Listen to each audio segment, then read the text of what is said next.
Hostile ships that had been harassing the U.S. Navy for years during the Obama administration have suddenly started giving American vessels a wide berth, and experts aren't completely sure why.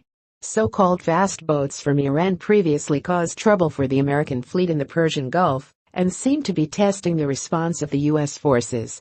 That tactic has now mysteriously stopped. The boats for at least 2 years would dart toward the U.S. vessels as they passed through the Persian Gulf, risking miscalculation, but haven't done so for 5 months, U.S. military officials said, reported The Wall Street Journal. Military officials hinted that a change in American strategy and readiness may have caused Iran to rethink the taunting maneuvers. "I hope it's because we have messaged our readiness, and that it isn't tolerable, or how professional militaries operate," said Army Gen. Joseph Ottle, the man in charge of U.S. Central Command. Some observers were much more willing to credit the change to firm policies put in place by President Donald Trump. What happened 5 months ago?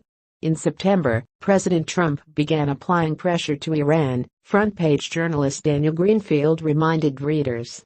There was the UN speech in which he declared, among other things, that Iran's government must stop supporting terrorists, begin serving its own people, and respect the sovereign rights of its neighbors. New York Times columnist Bret Stephens seemed to agree. Under Obama, U.S. tried to conciliate Iran, and they seized our sailors, he posted on Twitter.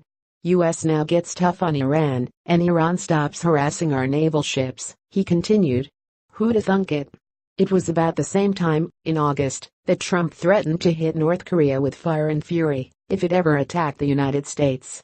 It's a good chance the mullahs in Tehran pricked up their ears at that, too. It is worth remembering that under President Barack Obama, the nation of Iran was able to not just harass the U.S. Navy, but actually capture and hold 10 American sailors in early 2016.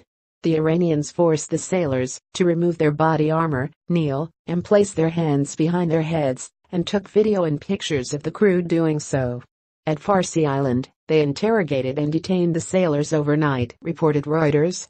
An investigation into that incident found that commanders ignored the rules of engagement for protecting their ships, didn't order their men to defend themselves, and handed over sensitive information, such as computer passwords, to the Iranians.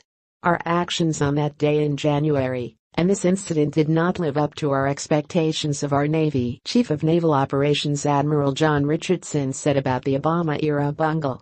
The disgraceful photos of American military members with their hands behind their heads may be one of the most enduring images of Obama's dismal presidency. There's a new sheriff in town, though.